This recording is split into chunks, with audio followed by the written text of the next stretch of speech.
So next topic हम SolidWorks में start कर रहे हैं स्वीप। उससे हम ये वाला एलिमेंट अपना क्रिएट करेंगे। स्वीप के लिए हमारे पास दो चीज़ें होती हैं, एक प्रोफाइल और एक पाथ।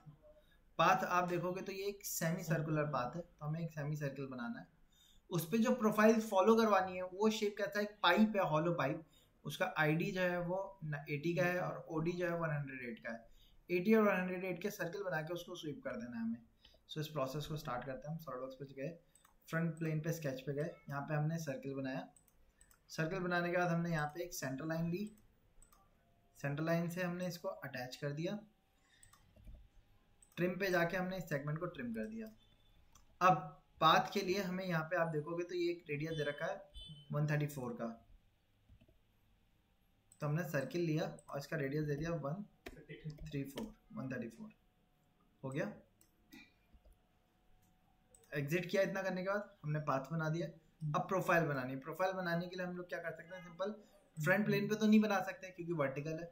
हाँ, टॉप प्लेन पे आप बना सकते हो, किसी भी एक कॉर्नर पे, सेंटर पे नहीं, कॉर्नर पे, या तो लेफ्ट कॉर्नर पे या राइट कॉर्नर पे। या फिर आप क्या कर सकते हो, वर्टिकल में जाके भी आप क्रिएट कर सकते हो सेंटर पे, सेंटर पे यहाँ पे इसके इसके कांटेक्ट में, क्योंकि इसी के ऊपर तो फॉलो करवाना है। दोनों में से कोई भी एक प्लेन सेलेक्ट कर सकते हो। मैं टॉप प्लेन लिया, स्केच पे गया, मैंने यहाँ पे सर्किल लिया। सर्किल का पॉइंट आप देखोगे तो अभी पिक नहीं कर रहा, कई बार ये प्रॉब्लम आती है हमारे साथ, तो हम साइड में कहीं और बना सकते हैं सर्किल। और क्या किया, सर्किल के सेंटर पॉइंट को कर्व के ऊपर सेलेक्ट किया और दोनों को सेलेक्ट करके पियर्स में क्या करेगा, सर्किल का जो सेंटर पॉइंट था हमारा, उसको इस कर्व का जहां पे नियरेस्ट इंटरसेक्शन मिलेगा वहां पे टच करवा देगा। ठीक है, तो अगर कई बार अलग अलग प्लेन में हम काम करेंगे और नहीं कर पा रहे हैं, प्लेन पॉइंट पिकअप नहीं कर रहा, तो उस टाइम पे हम इस फीचर को यूज कर सकते हैं। अब आईडी जो था वो कितने का था, इसमें 80 का था, हमने 80 दे दिया। और ओडी जो था वो कितने का था, 108 का था। एग्जिट किया हमने यहाँ से। इतना करने के बाद इसको हमने स्वीप कमांड पे गए, इसके ऊपर फॉलो करवा दिया, ओके कर दिया। शेप तैयार हो गया हमारा। अब सरफेस पे स्केच पे गए, बॉटम पे हमने यहाँ पे एक और सर्कल क्रिएट किया। ये सर्कल किस लिए क्रिएट कर रहे हैं भाई, अगर आप देखोगे तो बॉटम पे एक अलग से सर्कल ऊपर उठ रहा है जिसका डायमीटर दे रखा है 120 का है। तो हमने सर्कल बनाया, इसका डायमीटर दे दिया 120। इस सर्कल को इस सर्कल के साथ कोसेंट्रिक कर दिया हमने। इसको भी अंदर से हॉलो रखना है, तो मैंने एक और सर्कल बना रहा हूँ। अब वो सर्कल मैं इन दोनों के बीच में बनाऊंगा, ना तो इसके रेस्पेक्ट में बनाऊंगा ना इसके रेस्पेक्ट में बनाऊंगा। ठीक है, इन दोनों के बीच में कोई भी एक वैल्यू पे आप बना सकते हो, किसी भी वैल्यू पे, जैसे मैंने 90 ले लिया, ठीक, ताकि बीच में से हॉलो रहेगा। एग्जिट किया। अब इसको एक्सट्रूड करना है हमें। एक्सट्रूड कितना करना है वो यहाँ से हम देख लेते हैं। 4 रेडियस है तो 4 का नीचे लगेगा, 4 का ऊपर भी कट होगा, तो टोटल कितना हो गया। तो एक्सट्रूड पे गए ऊपर की तरफ, लेकिन सर वो उसी में था ना, मर्ज हो गया, इसीलिए तो ऊपर गया ना। ठीक है, अच्छा इसको आप एक काम ये कर सकते हो, और सेंटर लाइन ली मैंने एक, इसके अबाउट मिरर कर दो।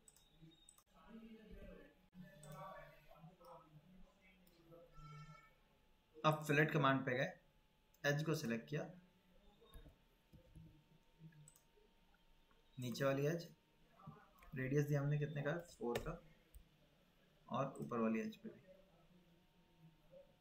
यहाँ पे भी दोनों एज ओके कर दिया। अच्छा, अब फिलेट लग गया हमारा। अब ड्राइंग अगर हम देखें तो इसमें क्या करना है, ये चीज़ तो क्रिएट हो गई, इसके ऊपर से एक अलग से सिलेंडर अटैच हो रहा है हमारे इसमें, उसका डायमीटर दे रखा है 84 और 44। तो हमने क्या किया, ये बॉटम सरफेस से को ऑफसेट किया, एक प्लेन बनाया, इसकी हाइट हमने यहाँ नीचे से दे दी, कितनी है, 197।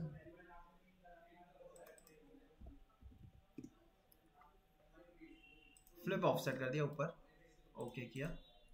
इस प्लेन पे स्केच पे गए, कंट्रोल हिट किया, सेंटर लाइन ली यहाँ से हमने। ओरिजिन नहीं आया सर उसमें, प्लेन बनाने में ऑफसेट कर दे तो ओरिजिन प्लेन नहीं आता है क्या? ओरिजिन तो जहाँ होगा वहीं रहेगा ना, उसके रेस्पेक्ट में आएगा प्लेन पे। हमने सर्कल की तरह रेस्पेक्ट नहीं किया, तो ओरिजिन तो यही था ना हमारा, तो पैरेलल प्लेन है तो ओरिजिन तो वहीं रहेगा हमारा। एक सर्कल बनाया हमने, दूसरा सर्कल बनाया, देन इन दोनों सर्कल को सेंटर लाइन के अबाउट मिरर भी कर दिया हमने। अब सर्कल को डिफाइन कर लेते हैं। सर्कल इनर 44 का है, आउटर 84 का है। इनर वाले को सेलेक्ट करके ड्रॉप किया 84, आउटर वाले को 44 इनर वाला हो गया।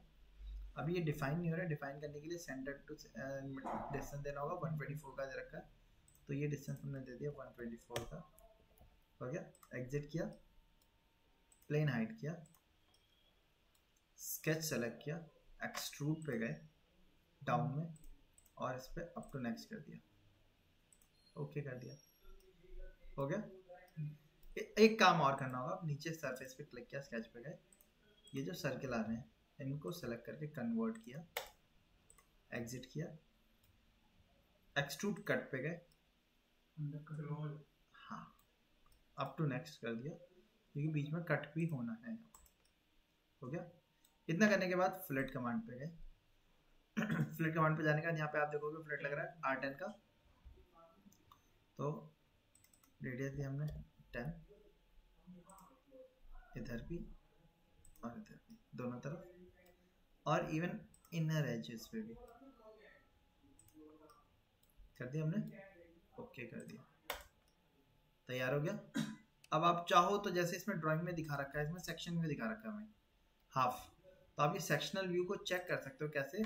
आपने जिस प्लेन के बाद सेक्शन कट करना उस प्लेन को सिलेक्ट किया और ऊपर यहाँ पे सेक्शन प्लेन पे क्लिक कर दिया, कंट्रोल एट कर दिया, अगेन कंट्रोल एट कर दिया, ओके करो, तो देखो सेक्शन व्यू पे दिखा दिया इसने। क्लियर है? सो इस तरीके से हमें शेप्स को सेक्शन वगैरह कट करके चेक कर सकते हैं हमारा शेप प्रॉपर आया या नहीं। सो इस तरीके से हम स्वीप कमांड सॉल्व बॉक्स में अप्लाई कर सकते हैं।